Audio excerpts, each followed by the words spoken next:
Presenting you the Co-Beings Marine Collagen Powder. It has taurine, hyaluronic acid, vitamin A, C, E, biotin, as well as antioxidants like grapeseed and green tea extracts. For glass or 100 ml of water, stir until uniform and consume immediately.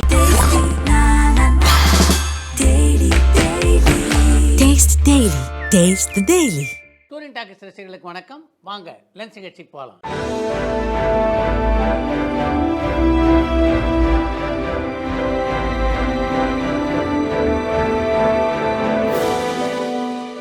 என்னம்மா முதல் கேள்வி? அரிமா நம்பி படத்தோட director Anand Shankar இப்போ எந்த படம் direct பண்ணிட்டு இருக்காங்கன்னு சென்னையில இருந்து நந்தகுமார் கேட்டிருக்காங்க. அரிமா நம்பியை தொடர்ந்து விக்ரம் கதாநாயகனாக நடித்த இருமுகன், விஷாலும் ஆர்யாவும் இணைந்து நடித்த இனிமி ஆகிய படங்களை இயக்கிய ஆனந்த் சங்கர் இப்போது எந்த படத்தையும் இயக்குவதாக தெரியல. சார், இப்போ அடுத்ததா டீச்சர்ஸ் டே வருது. நீங்க இது வரைக்கும் சினிமால பார்த்து வியந்த 5 ஆசிரியர் கதாபாத்திரம் எதுன்னு சொல்லுங்கன்னு பாண்டிச்சேரியில இருந்து பெருந்தமிழன் கேட்டிருக்காங்க. கல்லூரி ஆசிரியர் கதாபாத்திரங்கள் நடித்த நடிகர்கள் எனக்கு ரொம்ப பிடிச்ச நடிகர்னா 2 பேர் தான். ஒன்று ஆண்டவன் கட்டளை படத்திலே கல்லூரி ஆசிரியராக நடித்த சிவாஜி, இன்னொன்று 100க்கு 100 படத்திலே கல்லூரி ஆசிரியராக நடித்த ஜெய்சங்கர். விஜய்க்கு நாட்டை ஆளக்கூடிய தன்மை இருக்கான்னு சென்னையில இருந்து சந்தனகுமார் கேட்டிருக்காங்க.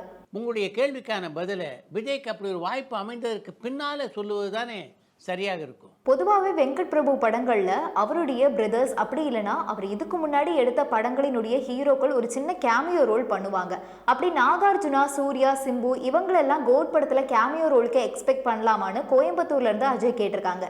ஏற்கனவே கோட் திரைப்படத்திலே பல நட்சத்திர நடிகர்கள் நடித்திருக்கிறார் அப்படின்ற செய்தி வந்து கொண்டிருக்கிறது. இதுல நீங்க சொல்ற லிஸ்டையும் சேர்த்துக்கணும்னா அந்த படத்தை பொறுத்த வரைக்கும் அது ஒரு நட்சத்திர கலைவிழாவை போலத்தான் அமையும். தமிழ்ல அதிகமான திரைப்படங்களை இயக்கின இயக்குனர் யாருன்னு கடலாடியில இருந்து பாலசுப்ரமணியம் கேட்டிருக்காங்க. தமிழ் திரையுலகிலே மிக அதிகமான படங்களை இயக்கிய இயக்குனர் என்ற பெருமை ராமநாராயணனுக்கே சொந்தமானது. மக்களுடைய ரசனையை வடிவமைக்கிறதுல சினிமா ஒரு பெரிய பங்கு வகிக்குது.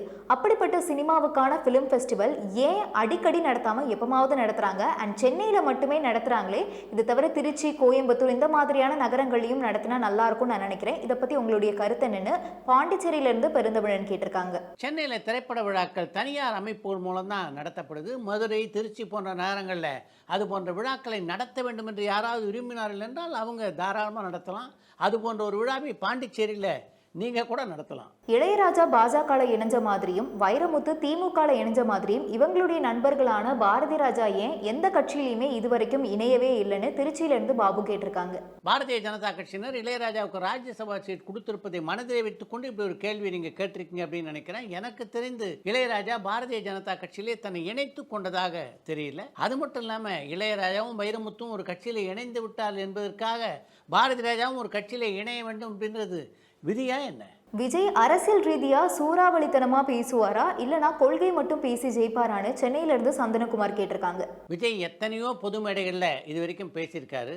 அவர் எப்படி பேசுவார் அப்படின்றது உங்களுக்கு தெரியாதா என்ன? ஜெய்சங்கர் லக்ஷ்மி ஜோடி மற்றும் சிவகுமார் லக்ஷ்மி ஜோடி, இந்த 2 ஜோடிகள்ல எது பொருத்தமான ஜோடின்னு தவமணி கேட்டிருக்காங்க.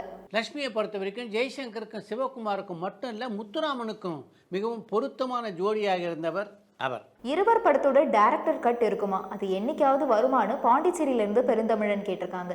இருவர் படத்தினுடைய டைரக்டர்ஸ் கட் இன்னும் இருக்கவோ அது என்னைக்காவது வெளிவருவதற்கோ வாய்ப்புகள் இல்லை. விக்ரம் மறுபடியும் ஒரு டேர்னிங் பாயிண்ட் மூவிக்காக வெயிட் பண்ணிட்டு இருக்காரா? ஏன்னா தங்கலான் படம் அவர் எதிர்பார்த்த வெற்றியை கொடுக்கலையேன்னு மடிப்பாக்கத்துல இருந்து சுரேஷ் கேட்டிருக்காங்க.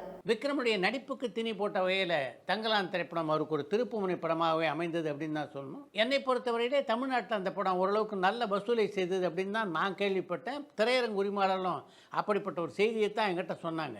ஆனால் சமீபத்தில் ரஞ்சித் கொடுத்திருக்கின்ற பேட்டியை பார்க்கும்போது அந்த படம் வசூல் படமாக அமையவில்லை அப்படின்னு தெரியுது. இது பற்றிய விளக்கத்தை அந்த படத்தினுடைய தயாரிப்பாளர்கள் தான் தெரிவிக்க வேண்டும். விஜய் தன்னுடைய 70வது படத்தை நலிந்த கலைஞர்களுக்காக எந்த ரூபாயும் வாங்காம நடிச்சு கொடுக்க போகிறதா ஒரு செய்தி பரவிட்டு வருதே, அது உண்மையா? இதை பத்தி உங்களுடைய கருத்து என்னன்னு பத்மநாபன் கேட்டிருக்காங்க. வலைதளங்களிலே இது போன்ற செய்திகள் தொடர்ந்து வந்த வண்ணம் இருக்கின்றன. அப்படிப்பட்ட ஒரு செய்தியாகத்தான் இதையும் நான் பார்க்குறேன். இந்த செய்தியிலே உண்மைத்தன்மை இருப்பதாக எனக்கு தெரியல.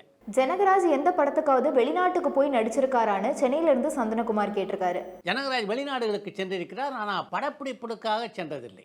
ராயன் படத்துல எஸ்.ஜே. சூர்யாவுக்கு ஒய்ஃபா நடிச்ச அந்த 2 ஆக்ட்ரஸோட பெயர் என்னன்னு சிட்னில இருந்து சிவா கேட்டிருக்காங்க. வரலட்சுமி சரத்குமாரும் திவ்யா பிள்ளையும் தான் ராயன் படத்திலே எஸ்.ஜே. சூர்யாவுக்கு மனைவிகளாக நடித்திருந்தனர். பொதுவாக கொரியா, ஜப்பனீஸ், பிரெஞ்சு படங்கள்ல எல்லாம் அந்தந்த மொழிகளில் அவங்களுக்கான அந்த பட டைட்டிலை வச்சுட்டு அதுக்கப்புறம் அதுக்கான ஒரு இங்கிலீஷ் டைட்டிலை வச்சு அப்படி உலகம் ஃபுல்லாக அதை ஃபேமஸ் பண்ணுறாங்க. அதே மாதிரி தமிழ்லையும் ஃபாலோ பண்ணலாமே, அந்த ஹேஷ்டாகை கூட பயன்படுத்தினா இன்னும் நல்ல ரீச் இருக்குமே நான் நினைக்கிறேன். இதை பற்றி உங்களுடைய கருத்து என்னன்னு பாண்டிச்சேரியிலேருந்து பெருந்தமிழன் கேட்டிருக்காங்க.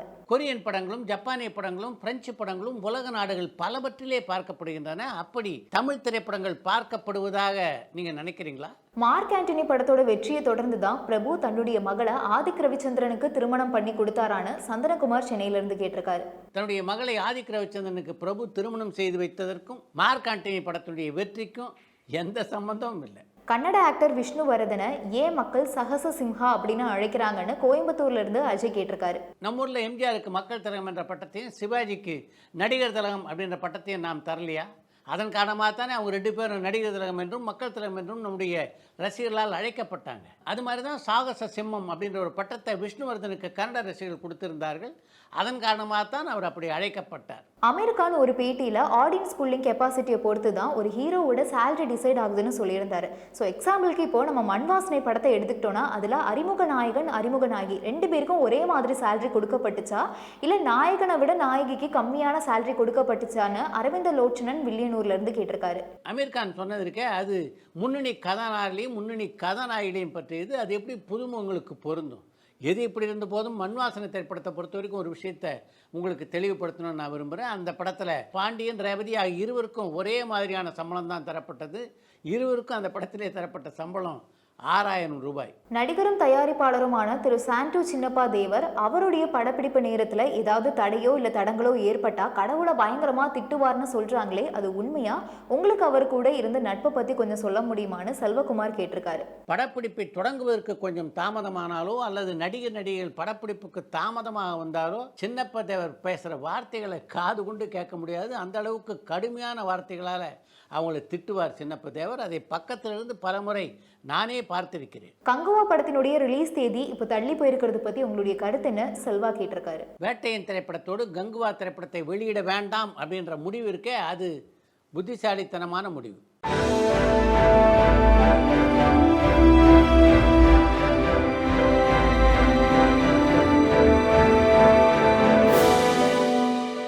இப்போ சமீபத்தில் வெளியான ஒரு ரிசர்ச்சில் டெலகிராமை அதிகமாக இந்தியாவில் தான் பயன்படுத்துறதாகவும் குறிப்பாக தமிழ்நாட்டில் டெலகிராம் புழக்கம் அதிகமாக இருக்கிறதாகவும் சொல்கிறாங்களே, இதுதான் சினிமா வீழ்ச்சிக்கு காரணமா?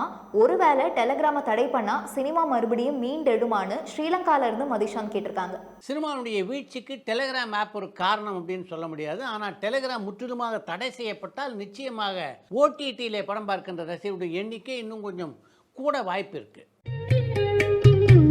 அடுத்து இன்னொரு தகவல். அதிகமாக சினிமாவை பார்க்காத தந்தை பெரியார் கலந்து கொண்ட ஒரே சினிமா பட விழான்னா அது சூரியகாந்தி படத்தினுடைய 100வது நாள் விழா தான். அந்த விழாவுக்கு தந்தை பெரியாரை அழைத்தது ஏன் என்பதை பற்றியும் எப்படி அந்த விழாவுக்கு வர அவர் சம்மதித்தார் என்பதை பற்றியும் ஒரு பத்திரிகை பேட்டியிலே பதிவு செய்திருக்கிறார் இயக்குனர் முக்தா சீனிவாஸ். சூரியகாந்தி படத்தை பொறுத்த வரைக்கும் அது பெண் விடுதலை பற்றி பேசுகின்ற படம் அப்படின்றதுனால அந்த படத்துடைய 100வது நாள் விழாவுக்கு தந்தை பெரியார் தலைமை தாங்கி கேடயங்களை கொடுத்தா நல்லா இருக்கும் அப்படின்னு நான் எண்ணினேன். ஆனால் அந்த எண்ணத்தை என்னுடைய நண்பரிடமும் அண்ணனிடமும் சொன்னபோது சிரிக்காமல் இருந்தவர்களை விரல் விட்டு எண்ணிவிடலாம். அந்த அளவுக்கு எல்லோருமே சிரித்தார்கள். தந்தை பெரியாராவது சினிமா பட விழாவுக்கு வருவதாவது என்பதுதான் அவருடைய கேலியாக இருந்தது. தந்தை பெரியாரை சந்திப்பதற்காக பெரியார் திடலுக்கு சென்றேன். கட்டுரை ஒன்றை எழுதி கொண்டிருந்த பெரியார் எங்களை பார்த்தோடனே உட்காருங்கள் என்று சொல்லிவிட்டு என்ன விஷயமா என்னை பார்க்க வந்திருக்கிறீர்கள் என்று கேட்டார். உடனே நான் எதற்காக அவரை பார்க்க வந்திருக்கிறேன் அப்படின்ற விஷயத்தை அவருக்கு சொன்னேன். நான் சொல்லி முடித்த உடனே தன் முன்னால் இருந்த பேப்பர் கட்டை குனிஞ்சு பார்த்தார். அவர் இத்தனை எழுத்து வேலை இருக்குது, என்னை தொந்தரவு பண்ணுறியே அப்படின்னு சொல்லுவாரோ அப்படின்னு தான் நான் நினைத்து கொண்டிருந்தேன். அப்போ என்ன கதை அப்படின்னு என்னை கேட்டார் பெரியார். உடனே சூரியகாந்தி படத்தினுடைய கதையை அவர்கிட்ட சொன்னேன். பெண் விடுதலை பற்றிய பேசுகின்ற கதையாக இருக்கிறது என்று சற்று நேரம் யோசித்தவர் உடனே நான் விழாவுக்கு வருகிறேன் என்றார். அடுத்து என்னைக்கு இந்த விழா என்று அவர் கேட்க, விழாவை என்றைக்கு நடத்துகிறாங்க திட்டமிட்டிருந்தோமோ அந்த தேதியை அவர்கிட்ட நான் சொன்னேன். கொஞ்ச நேரம் யோசித்தவர், இந்த விழா நடப்பதற்கு முதல் நாள் நான் தஞ்சாவூரில் ஒரு கூட்டத்திலே பேச ஒப்புக்கொண்டிருக்கிறேன், இருந்தாலும் பரவாயில்ல, அந்த கூட்டத்தில் பேசி முடித்துவிட்டு மறுநாள் காலையிலே இங்கே வந்து விடுகிறேன் என்றார். அப்படி அவர் தன்னுடைய ஒப்புதலை சொன்னதுக்கு பின்னாலே சூரியகாந்தி படத்தினுடைய 100வது நாள் விழா அழைப்பிதழ்கள் தந்தை பெரியாருடைய பெயரை தாங்கி அச்சிடப்பட்டன. அழைப்பிதழ் அச்சடிக்கப்பட்டு வந்துவிட்டாலும் கூட பல நண்பர்களுக்கு அந்த விழாவிலே தந்தை பெரியார் கலந்து கொள்வாரா என்ற சந்தேகம் இருந்து கொண்டே இருந்தது. ஆனால் அதையெல்லாம் முறியடிக்கிற மாதிரி சொன்ன தேதிக்கு அந்த விழாவுக்கு வந்த பெரியார் எல்லா கலைஞர்களுக்கும் தன்னுடைய கையாலே கேடயங்களை கொடுத்து சிறப்பித்தார். என் வாழ்விலே என்னால் மறக்க முடியாத நிகழ்ச்சி, அதே மாதிரி எனக்கு பெருமை சேர்த்த நிகழ்ச்சி எது என்று ஒரு பத்திரிகை பேட்டியிலே பதிவு செய்திருக்கிறார் முக்தா சீனிவாசன்.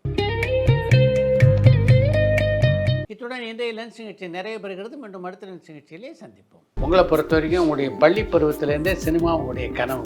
ஆமாம் சார். அப்படி சினிமா உங்களுடைய கனவாக மாறுறதுக்கு காரணமாக இருந்த கதாநாயகர்கள் யார்? ஆக்சுவலாக சொல்லணும்னா ஃபஸ்ட்டு பிரபுதேவா சார்.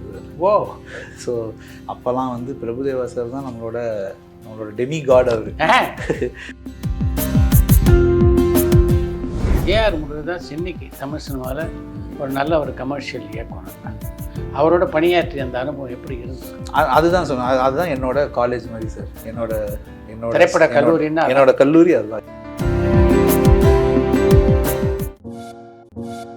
பரபரப்பான சினிமா செய்திகள், நட்சத்திரங்களின் பேட்டிகள், சினிமா வரலாறு ஆகியவற்றை பார்க்கவும் படிக்கவும் உங்களுக்கான இணையதளம் tourantalkies.co.